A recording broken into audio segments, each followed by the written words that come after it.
Assalamualaikum warahmatullahi wabarakatuh.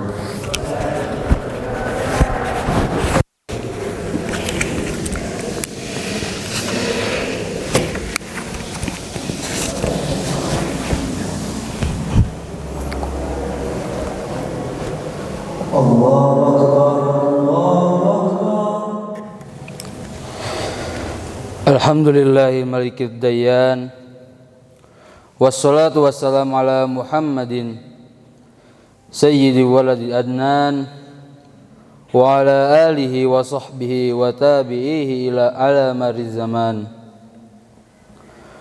Wa ashhadu an la ilaha illallah wahdahu la syarikalah al-munazzahu anil jismiyah alladzi kana khulquhul Qur'an. Amma ba'd. Allahumma salli ala sayyidina Muhammad wa ala alihi wa sahbihi wa man tabi'ahum bi ihsanin ila yaumiddin. Amma ba'du.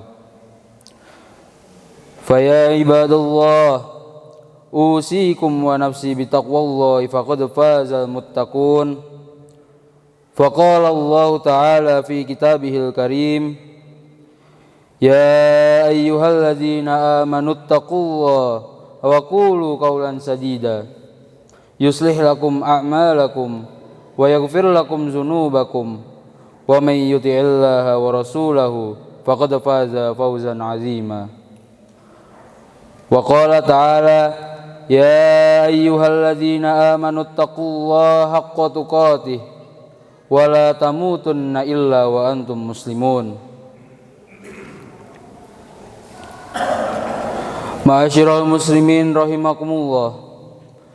Tak henti-hentinya kita panjatkan puja dan puji syukur kepada Allah Subhanahu wa taala yang telah memberikan kita nikmat iman dan Islam, karunia yang teramat besar yang Allah karuniakan kepada hamba-hambanya. Semoga kita selalu termasuk yang mendapatkan hidayahnya serta berada dalam keadaan iman dan Islam hingga akhir hayat kita. Dan tentunya kita bersyukur kepada Allah atas nikmat berbagai kehidupan yang masih diberikan kepada kita, sehingga pada kesempatan ini kita masih dapat beribadah kepadanya, dapat mengingatnya serta memujinya. Pujian hanya layak dimiliki oleh Allah. Alhamdulillah, segala puji hanya milik Allah. Sungguh tidaklah pantas bagi manusia untuk mengharapkan pujian, tidak pantas bagi manusia untuk merasa telah berjasa, karena sungguh sejatinya segala pujian hanya milik Allah semata.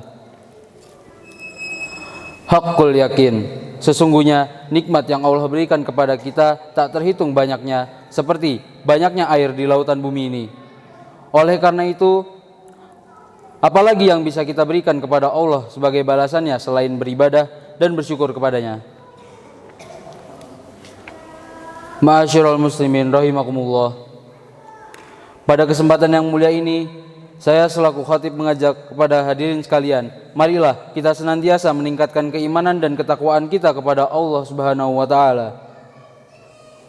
Takwa dalam arti senantiasa berupaya dan berusaha untuk selalu menghadirkan Allah dalam setiap situasi dan kondisi dengan cara senantiasa berzikir dan melaksanakan segala perintahnya. Takwa dalam arti kita senantiasa melibatkan Allah dalam setiap persoalan yang kita hadapi dengan cara berdoa, memohon pertolongan dan bermunajat kepadanya, sehingga akan menimbulkan ketenteraman dan ketenangan dalam setiap hidup kita. A'udzubillahi minasyaitonirrajim. Ya ayyuhalladzina amanu taqullaha haqqa tuqatih wa la tamutunna illa wa antum muslimun. Yang artinya, hai orang-orang yang beriman, bertakwalah kepada Allah sebenar-benarnya takwa kepadanya, dan janganlah sekali-kali kamu mati melainkan dalam keadaan beragama Islam. Quran surat Al-Imran ayat 102. Dan tentunya salawat serta salam semoga selalu tercurah tak henti-hentinya kepada baginda Nabi Muhammad sallallahu alaihi wasallam beserta keluarganya dan para sahabatnya. Ma'asyiral muslimin rahimakumullah. Ada salah satu cerita yang akan saya sampaikan pada khutbah kali ini. Pernah suatu ketika Nabi Muhammad SAW ditanya oleh salah seorang sahabatnya, Wahai Nabi, apakah hanya orang-orang ahli ibadah saja yang akan masuk surga? Lantas Nabi menjawab, tidak, seseorang tidak akan masuki surga bukan karena hanya ibadahnya, tetapi atas dasar rahmat Allah Subhanahu wa taala. Kemudian ada yang bertanya lagi, apakah itu berarti surga hanya disediakan bagi para aulia dan para alim? Nabi pun menjawab, tidak, sesungguhnya telah ada seorang pezina yang masuk ke surga. Lalu beliau menceritakan tentang sebuah kisah seekor anjing yang sedang tergeletak di depan sumur karena kehausan. Saking hausnya, anjing itu tidak sanggup lagi untuk berjalan. Tidak lama setelah itu, lewatlah seorang wanita di depan anjing dan sumur tersebut. Lantas, wanita itu merasa kasihan dan sedih melihat kondisi anjing yang mengenaskan. Selanjutnya, ia mengambil air dari sumur menggunakan alas kakinya untuk diberikan kepada anjing tersebut. Ketika air dicecapkan ke mulut si anjing, kondisi sekarat dan kritis pun mampu dilewati. Ternyata wanita yang membantu memberikan air minum pada seekor anjing tadi adalah seorang pezina pada zamannya. Cerita di atas membuktikan betapa hidup manusia ini sangat tergantung pada rahmat Allah Subhanahu wa taala. Sebagai pengatur alam jagat raya, ialah yang menentukan semuanya. Ia berhak melakukan apapun kepada makhluknya. Sebagai sang pencipta, sebagai sang maha kuasa, dia bebas menyiksa dan mengganjar siapa saja yang ia mau. Tidak ada yang dapat membatasi geraknya. Ketundukan atau kedurhakaan kita kepadanya tidaklah mampu menggeser kekuasaannya walau sedikit pun. Oleh karena itulah hidup semua makhluk ini sungguh tergantung pada rahmatnya, bukan pada kesolehan amal ibadah kita. Oleh karena itulah kita diajari sebuah doa yang sangat masyhur. Irhamna ya Allah, lianna rahmataka arjalana min jami'i a'malina, waghfir lana ya Allah, lianna maghfirataka awsa'u min zunubina. Artinya, ya Allah, kasihanilah kami, karena rahmatmu lebih kami harapkan daripada semua amal kami. Dan ampunilah kami, karena pengampunanmu lebih luas daripada dosa-dosa kami. Begitulah hendaknya manusia sebagai hamba yang lemah. Tidak dibenarkan terlalu merasa aman dengan amal ibadah yang telah kita kerjakan, karena hal itu tidak serta-merta mampu menyelamatkan kita. Karena keselamatan dan pertolongan itu terkandung dalam rahmatnya. Dengan kata lain, sungguh merugi jika manusia merasa nyaman dengan tumpukan dan penjumlahan amal yang telah dilakukan, dengan harapan amal dan ibadah itu akan menyelamatkannya dari api neraka. Ma'asyiral muslimin rahimakumullah. Sebuah kisah masyhur dari kitab Nasaihul Ibad karya Syekh Nawawi Al-Bantani tentang seorang alim ahli makrifat yang bernama Abu Bakar Duaif bin Jandar Ash-Shibli. Pernah ditanya oleh Allah dalam sebuah mimpi. Allah berfirman, "Tahukah kamu mengapa aku mengampunimu?" Ash-Shibli menjawab, "Mungkin karena amal solehku ya Allah." Bukan, Allah membalas jawab orang alim tersebut. Atau karena rasa ikhlas ketika beribadah kepadamu ya Rob? Bukan juga. Karena haji, puasa dan sholatku kah? Juga bukan. Karena kepergianku untuk menuntut ilmu pada orang-orang yang soleh? Tidak. Oh Tuhanku, lantas dengan apa engkau mengampuni semua kesalahan itu? Maka Allah berfirman, ingatkah kamu saat melewati suatu daerah yang dingin, lalu kamu melihat seekor kucing yang berada dalam kedinginan?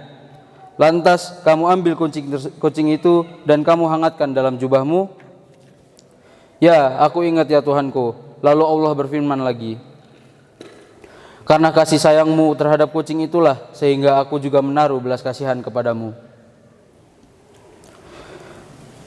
Kisah ini semakin mempertegas bahwasannya ampunan yang Allah berikan itu sangat luas dan tidak terduga. Tidak ada yang mengetahui siapa orang yang dikehendaki untuk diterima ampunannya selain Allah Subhanahu wa taala. Namun ironisnya, pada saat sekarang ini tidak sedikit di antara kita kaum muslimin yang merasa bahwa kitalah yang pantas menerima ampunan Allah Subhanahu wa taala karena kita telah melakukan banyak amal soleh, menjalankan sholat 5 waktu, puasa saat Ramadan, hingga berangkat ke Baitullah untuk melaksanakan haji, padahal tidak ada sedikit pun otoritas kita sebagai manusia untuk merasa bahwa diri kita pasti diampuni, apalagi merasa benar sendiri.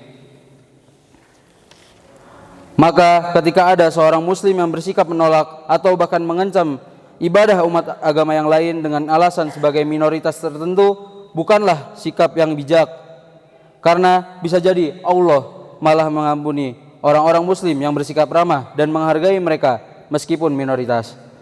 Lalu ada juga muslim yang bersikap merasa benar dengan apa yang dipahaminya, lantas menganggap paham yang lain salah sehingga dipandang sesat, bahkan sampai mengkafirkannya. Padahal bukan tidak mungkin pandangan orang lain itu malah bisa mendatangkan maghfirah dan rahmat Allah ketimbang yang merasa paling benar tadi.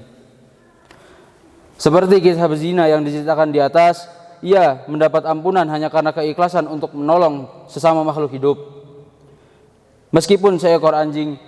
Kemudian kisah Asyibli yang menerangkan bahwa menebar kasih sayang kepada seluruh makhluk meskipun hanya kepada seekor kucing, ternyata dapat mendatangkan rahmat dan maghfirah Allah Subhanahu wa taala. Ma'asyiral muslimin rahimakumullah.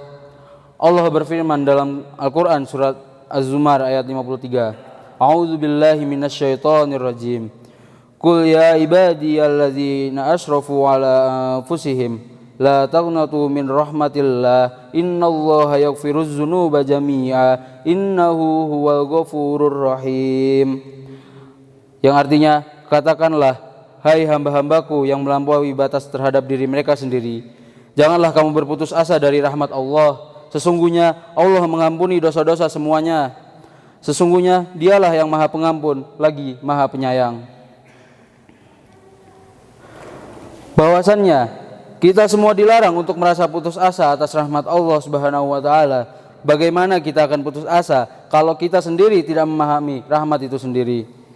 Oleh karena itulah tidak dibenarkan bagi kita untuk menilai rendah sebuah amal ibadah, walaupun itu sekedar menghindarkan duri dari tengah jalan.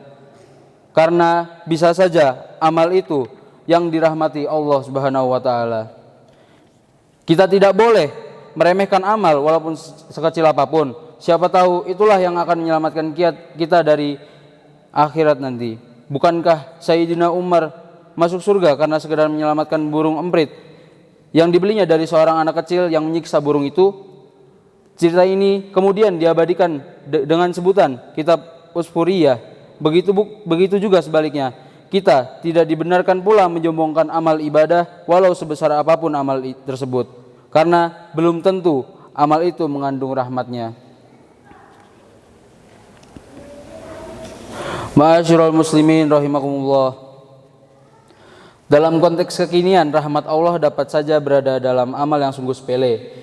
Mungkin saja rahmat itu terletak dalam diri anak-anak jalanan yang mengelurkan tangan ke hadapan kita, atau di dalam diri pengamen yang menyanyikan lagu sumbang tak jelas suara dan nadanya. Dan juga mungkin sekali rahmat itu terletak dalam amal kita dalam membeli selembar kertas koran sebagai alas sholat Jumat. Walhasil, sekecil apapun amal itu tidak boleh kita sepelekan. Hal ini tentunya akan mengajak kita memandang fenomena yang akan lebih hati-hati dan tidak mudah suzon. Janganlah kita mudah buruk sangka dan memandang remeh kepada pekerjaan orang lain.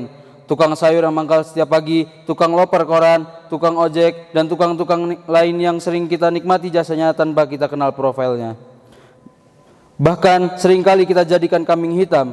Bisa jadi pekerjaan mereka lah yang mengandung rahmat Allah Subhanahu wa taala dibandingkan pekerjaan kita. Akhirul kalam, bahwasannya manusia tidak boleh berputus asa untuk terus memburu rahmat Allah, karena sesungguhnya rahmat itu amat luasnya. Hanya kebanyakan manusia tidak memahami hikmah di balik itu semua. Demikianlah khutbah Jumat kali ini. Semoga membawa banyak manfaat, minimal meyakinkan pada diri kita sendiri agar tidak mudah memandang remeh pada amal-amal kecil dan juga amal-amal orang lain. Barakallahu li wa lakum fil Qur'anil azim wa nafa'ni wa iyyakum bima fihi minal ayati wa dzikril hakim wa taqabbalallahu minna wa minkum tilawatahu wa innahu huwas samiun alim wa aqulu qawli hadza fastaghfirullahal azim innahu huwal ghafurur rahim.